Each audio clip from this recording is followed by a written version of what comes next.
수핵이 섬유륜을 찍고 나가서 탈출이 되려면 섬유륜 입장에서는 전층으로 후두두둑 다 찢어진다는 뜻입니다.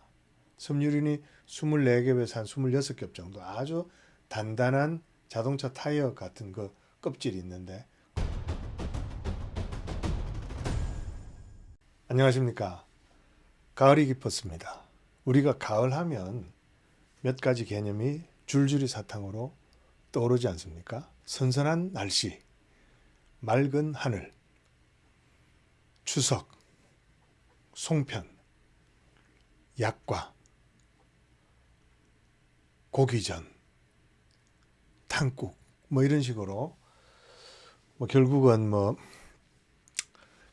먹는 것만 자꾸 생각이 나긴 합니다만은, 진료실 특강을 듣는 여러분들은 한 가지 중요한 개념이 있으면 그 개념에 연관되는 그 정보들이 줄줄이 사탕으로 나와야 됩니다. 디스커성 요통, 지난 시간에 했던 디스커성 요통 하면 후방 섬유륜이 찢어졌다.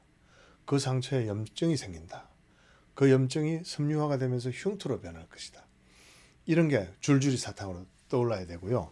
오늘 그 두 번째 시간으로 허리 아픈 사람한테 제일 먼저 물어봐야 될 질문에서, 허리 주변이 아니라 허리도 아프면서 다리까지 뻗쳐내려가는 그런 통증이 있는 분들은 디스크가 탈출된 것이고, 그 디스크 탈출하면 여러분들 그 중요한 개념 몇 가지가 또 줄줄이 사탕으로 나오지 않습니까? 그게 수핵이 섬유륜을 찍고 뒤로 완전히 튀어나간 거고, 튀어나가서 수핵 속에 있는 세포가 괴사가 되어서 죽어서 거기서 염증이 나오고, 그 염증이 배측 신경절 DRG 감각신경 세포들이 모여 있는 곳에 염증을 일으키고, 그 염증이 생긴 배측 신경절을 탈출된 디스크가 땡기거나 누르거나 할 때 기기묘묘한 방사통이 생긴다 하는 건 여러분들이 이미 잘 아실 것입니다. 잘 모르시는 분들은 제 백년을이 진단편의 2장, 3장이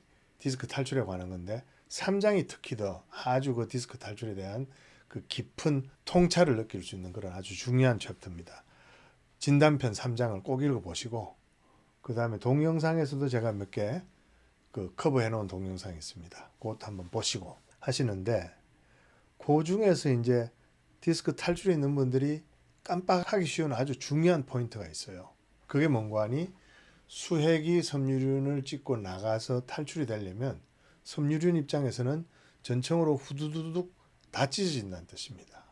섬유륜이 24겹에서 한 26겹 정도 아주 단단한 자동차 타이어 같은 그 껍질이 있는데, 그게 후두둑 끝까지 다 찢어져야 수액이 밖으로 나가는 거죠.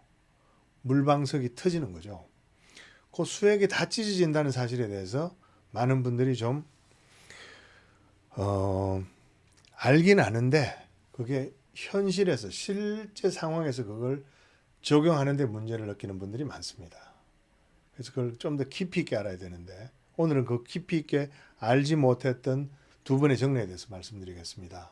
한 분은 40대 여성분이셨는데 허리 디스크가 상당히 튼튼하세요. 그런데도 불구하고 5번, 6번 L5S1 디스크가 크게 터진 겁니다. 방사통도 있고 아주 허리도 아프고 하시죠. 그래서 제가, 아니 이렇게 많이 크게 터지려면 터지기 전에 분명히 전조 증상이 있었는 게 분명하다 그렇게 말했더니, 본인 말로는 디스크 터지기 바로 직전에 여행을 갔을 때 허리가 좀 아팠다 이렇게만 이야기를 하시는데, 옆에 같이 따라온 남편 되시는 분이, 아니야 사실은 코로나 때부터 허리가 좀 아파가지고 유튜브를 보면서 나쁜 운동을 많이 했었다 이렇게 이야기를 하시는 겁니다.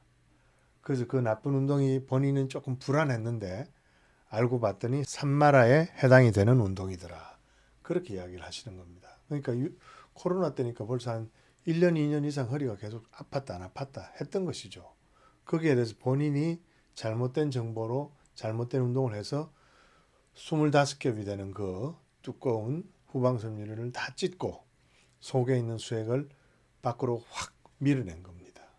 그래서 첫 번째는 그런 운동하면 안 된다는 걸 여러분들이 미리 아셔야 되고, 디스크성 통증이 있는 분들이 내 디스크성 통증이 잘못 관리하면 허리 디스크 탈출로 갈 수 있다는 사실을 명확하게 아시고 나쁜 운동하지 말고 산마라 운동하지 말고 마라탕 많이 드시고 그 다음에 척추위생 잘 지키시고 하면 탈출돼서 고생할 거를 예방할 수 있다는 걸 아는 게 중요하고요. 두 번째는 디스크 탈출이 어쩔 수 없이 되고 나서 내가 이 탈출 전에 나한테 있던 그 전조증상 디스크성 통증에 어떤 게 있었나 그걸 내가 어떤 식으로 잘못해가지고 이렇게 됐나 하는 걸 복기를 해야 됩니다. 해서 그런 행동을 다시 안 하려고 노력하셔야 되는데 그 이유가 바로 방사통이 다 해결되더라도 여전히 섬유륜은 다 찢어져 있기 때문입니다. 그 찢어진 섬유륜이 아무는데 6개월, 1년, 1년 반, 2년 이렇게 걸리기 때문에 그 탈출이 되기 전에 했던 나쁜 행동들을 잘 없애야만 찢어졌던 완전히 찢어져 있는 이 디스크가 잘 아물 수 있는 겁니다. 그런 경우가 바로 제 두 번째로 제가 말씀드릴 케이스인데요. 역시 40대 여성분이셨는데 아주 큰 디스크 탈출이 4분 5분에서 생겼습니다. 그래서 다리로 가는 운동신경을 눌러가지고 근육마비까지 왔던 거죠. 그래서 수술을 받았습니다. 근데 받고 나도 별로 척추위생에 대한 개념이 좀 없어서 그로부터 6개월인가 9개월 후에 똑같은 디스크에서 또 디스크가 또 크게 또 탈출이 됩니다. 이번에도 또 다리 힘이 빠졌죠. 그래서 또 수술 받고는 저한테 오셨는데 저한테 오셨을 때도 여전히 산마라 잘 모르시고 척추위생이 뭔지도 모르고 계시더라고요. 그래서 이게 방사통이 없어졌다고 해서 이게 다 끝났다고 생각하면 안 됩니다. 끝날 때까지 끝난 게 아닙니다. 방사통이 있다 보면 방사통이 없어지고는 디스크성 통증이 생기거든요. 그 디스크성 통증이 생겨 있는 상태에서 그 염증이 섬유화가 돼 가지고 흉터로 변할 때까지는 아직 끝난 게 아닙니다. 디스크 탈출로 인해서 방사통으로 고생하고 디스크 탈출증 증상으로 고생하셨던 분들은 그 탈출증 증상이 비록 다 좋아졌다 하더라도 아직 다 나은 게 아니다. 디스크성 통증만 있었던 사람보다 훨씬 더 디스크가 많이 찢어져 있는 상태다 하는 걸 꼭 알고 계셔야 됩니다. 오늘 진료실 특강의 두 번째 시간, 디스크 탈출증이 있을 때 절대로 깜빡해서는 안 되는 중요한 사실은 바로 당신의 후방섬유륜이 전층으로 다 찢어져 있다. 다 찢어진 상태다. 그래서 이걸 붙이려고 노력해야 되고 이걸 그동안 찢느라고 했던 그 나쁜 행동들이 뭔지를 곰곰이 잘 생각해 보셔야 된다.